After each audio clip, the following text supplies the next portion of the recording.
I'm Laura Hawks, and I'm going to make a pumpkin pie today with a fresh pumpkin. I did this for the first time a few weeks ago. I got a cute little pumpkin and I roasted it, and it made a really delicious pie, so I decided to do it again. You don't want to use a jack-o'-lantern pumpkin. This one is called a sugar pie pumpkin. I'm not sure if it's the same one I've used before, but if it's a good pumpkin and it feels like one, it's nice and heavy, looks good, I think it'll make a delicious pie. What's nice about fresh pumpkin is it will be different every time you make it because the vegetable itself is going to be different. You could also do this with butternut squash if you prefer that. So the first step is to roast it, and I think this is going to bring out some of the sweetness and some nice flavors as opposed to boiling or steaming it, which you could also do if you are in more of a hurry. But we're going to roast this. So I've got a couple knives here. It looks like it's a pretty big one. I'm just going to kind of go at it. You know, if you're scared about doing this, it doesn't hurt to ask someone who might have more experience cutting up a big vegetable. But you can kind of get your knife in and saw it. And there we go. I think I pretty much got it.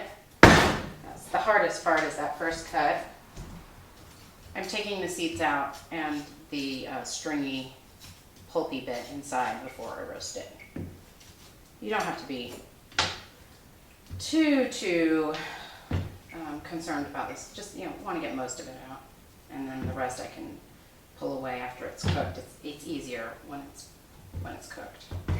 So I'm gonna put these on a cookie sheet to roast, and I'll kind of put them cut side down.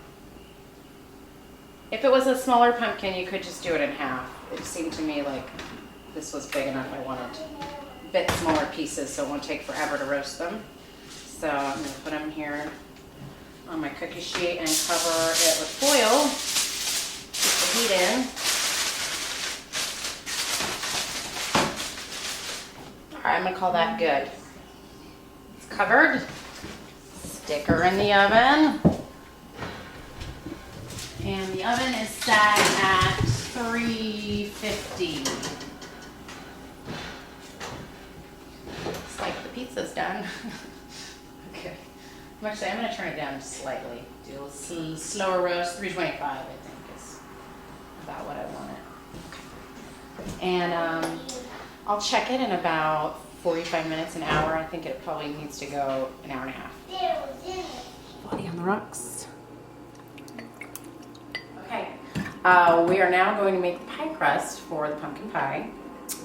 No, I am not having a little afternoon cocktail.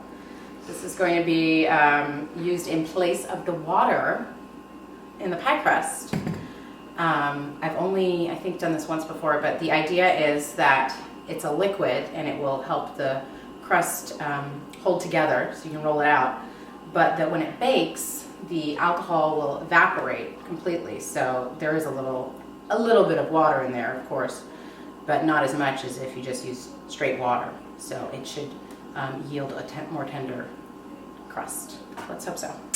All right, pie crust is not, to me, it's not the easiest part of a pie. I don't know whoever made up that saying, easiest pie, but pie crust is usually, I think, the harder part. A traditional pie crust, not your graham cracker crust. But we're just going to use a pretty traditional pâté brisée recipe for the pumpkin pie. I've got 1 stick of butter here that I'm going to cut up into little pieces, and it's cold. I'm going to do it in a food processor. If you don't have a food processor, you can use a pastry cutter or your hands. The food processor is easier. It's not even that much easier, but I'm going to use it today. Okay, a cup of all-purpose flour. Actually, it's going to be more than a cup and a quarter. If you want a double crust, you can just double this recipe. And then a little bit of sugar. The sugar is optional. I like a little bit. I'm going to put about a tablespoon in.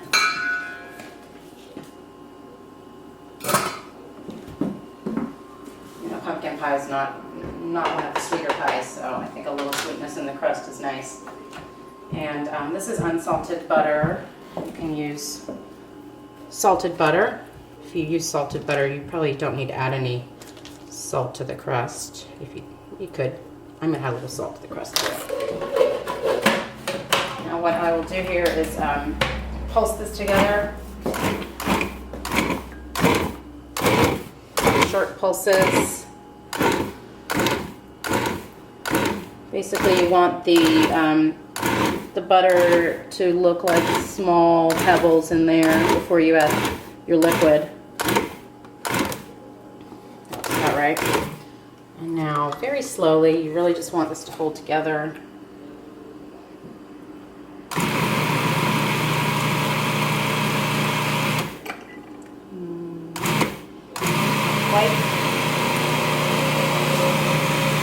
That looks doable to me.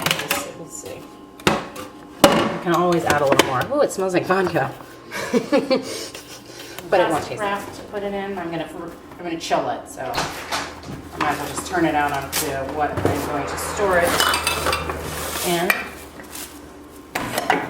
As you can see, it still looks pretty crumbly, but I am going to press it together. I think it'll be just fine.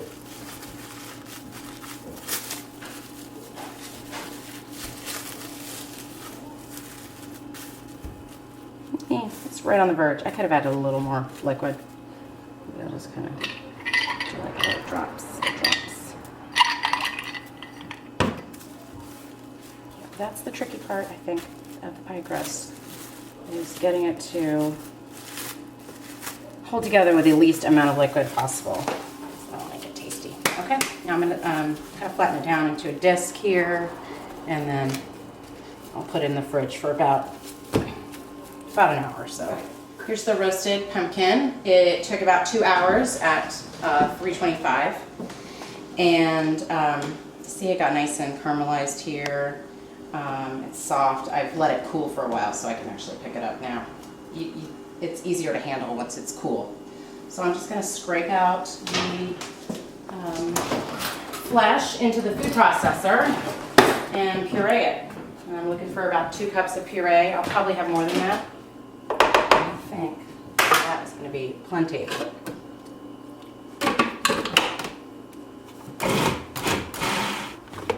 Very smooth, and that looks like plenty.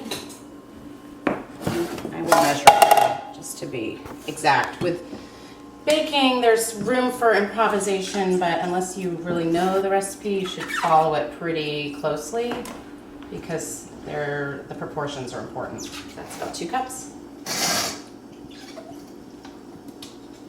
Next, I'm going to put in 3 eggs, lightly beaten. So I'm going to beat them in here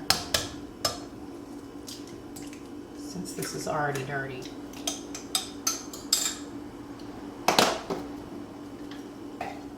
Now I'm going to put in a half a cup of heavy cream. If you can, do not buy the ultra pasteurized cream. It does not taste very good.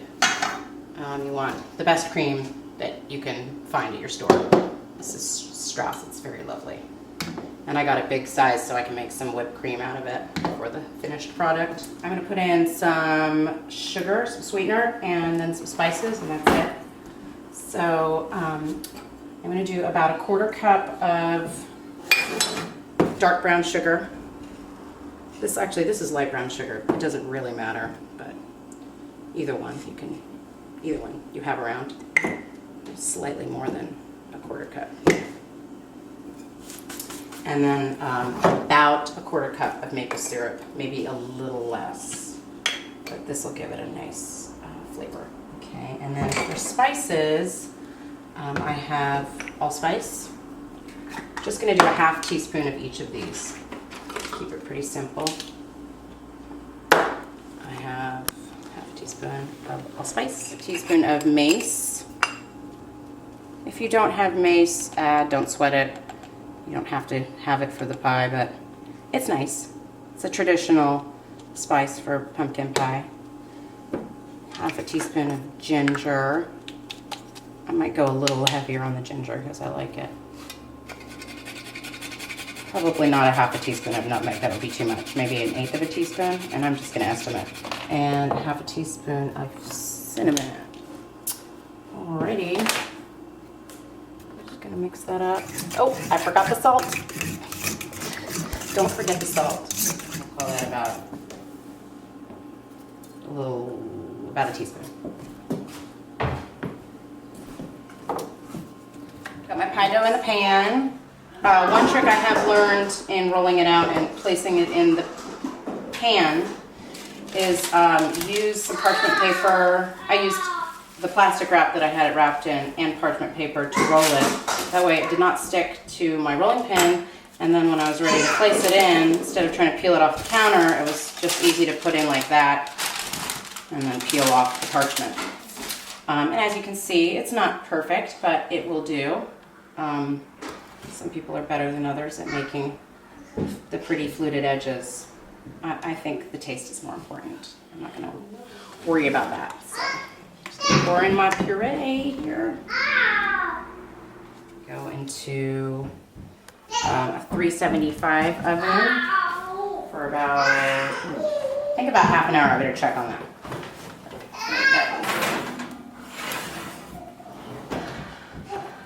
My oven runs hot, so I turn it down a bit. Voila. Done. B. Stand back. It's hot. No screaming. Okay. It's not that hot. So we've got our finished pie. Wait a sec. Looks good. Yay! Careful. You step I on can't it. wait to eat it. You stepped on it.